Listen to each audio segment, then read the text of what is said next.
గుంజపడుగా అనే గ్రామంలో సీతయ్య ఉండేవాడు. సీతయ్య చాలా అమాయకుడు. ఒకసారి తన బంధువుల ఇంటికి పొరుగు ఊరు సిరిపురం వెళ్ళవలసి వచ్చింది. ఆ ఊరికి ఎలా వెళ్ళాలి అని తన భార్యను అడిగాడు.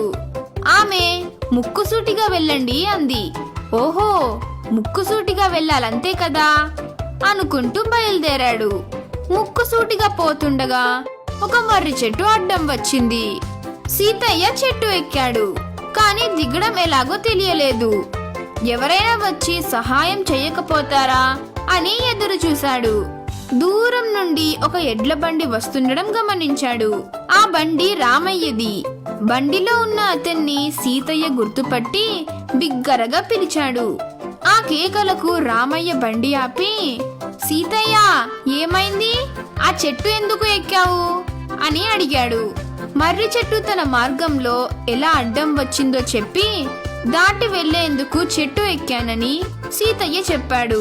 మరి నీకు చెట్టు దిగడం రాదా అని రామయ్య అడిగితే, లేదు, అందుకే ఇక్కడే ఉండి ఎవరైనా వస్తారేమో అని చూస్తున్నాను అని చెప్పాడు సీతయ్య.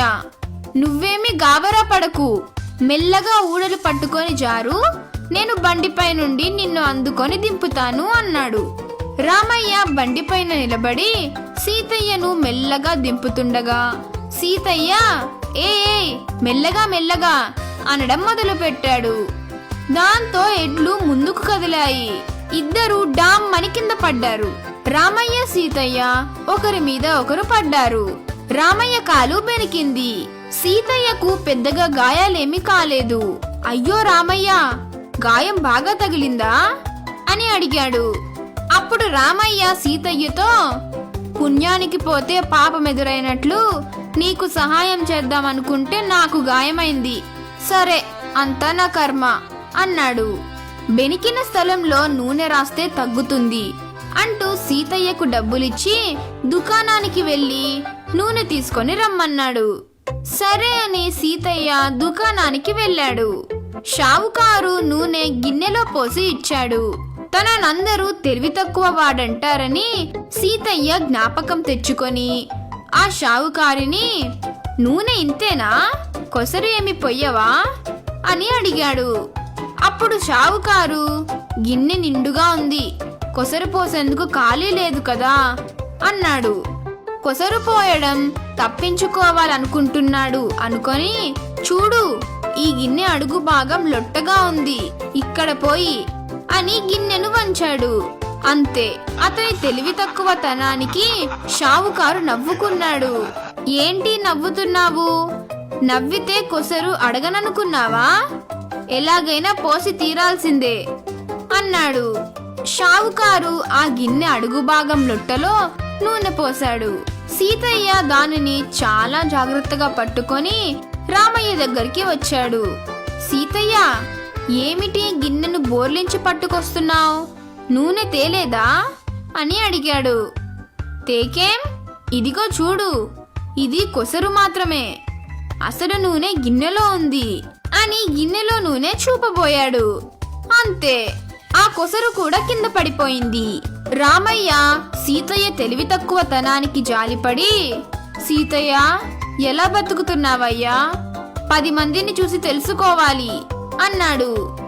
సీతయ్య కూడా చాలా బాధపడి, నేను నా తెలివిని పెంచుకుంటాను, అసలు తెలివి అంటే ఏంటి అని అడిగాడు. సీతయ్యకు ఎంత చెప్పినా లాభం లేదనుకొని సమయస్ఫూర్తి కలిగి ఉండాలని చెప్పాడు.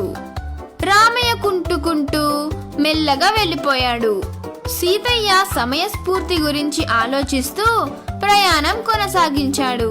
కొంత దూరం పోయేసరికి ఒక ఇస్త్రీ దుకాణం కనిపించింది. ఇస్త్రీ షాపు యజమాని సమ్మయ్యను, సమయస్ఫూర్తి అంటే ఏమిటి అని అడిగాడు. సమ్మయ్య సీతయ్యకు ఎలా చెప్పాలి అని ఆలోచించాడు. చూడు, నేను ఈ టేబుల్ పై చేయి ఉంచాను, నీవు గట్టిగా నా చేతిపై ఒక గుద్దు గుద్దు అన్నాడు. ఇదేమిటి, సమయస్ఫూర్తి గురించి అడిగితే చేతిపై కొట్టమంటున్నాడు?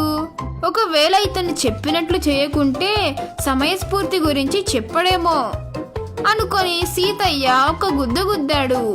అప్పుడే సమ్మయ్య చటుక్కున తన చేతిని తీసేశాడు. అంతే, సీతయ్య చెయ్యి ఆ టేబుల్ ను బలంగా తాకింది. అబ్బా, ఇదేమిటయ్యా, నేను సమయస్ఫూర్తి గురించి అడిగితే ఇలా చేశావ్ అన్నాడు సీతయ్య. సమయస్ఫూర్తి అంటే నీకు అర్థం కావాలని ఇలా చేశాను. నీవు గుద్దేటప్పుడు నేను ఒకవేళ చేతిని అక్కడే ఉంచితే ఏమి ఉండేది? నాకు దెబ్బ తగిలి ఉండేది. అందుకే నా చేతిని వెనక్కి తీసుకున్నాను. ఇదే సమయస్ఫూర్తి అంటే అని సమ్మయ్య వివరించాడు. ఓహో, సమయస్ఫూర్తి అంటే ఇదేనా, అర్థమైంది అని తల ఊపి సీతయ్య ప్రయాణం కొనసాగించాడు. సాయంత్రానికి బంధువుల ఇంటికి చేరుకున్నాడు. తను కూడా తెలివిగలవాడినని నిరూపించుకోవడానికి తన సమయస్ఫూర్తిని ప్రదర్శించాలి అని తహతహలాడాడు. అక్కడే ఉన్న ఒక బావమర్దిని పిలిచాడు.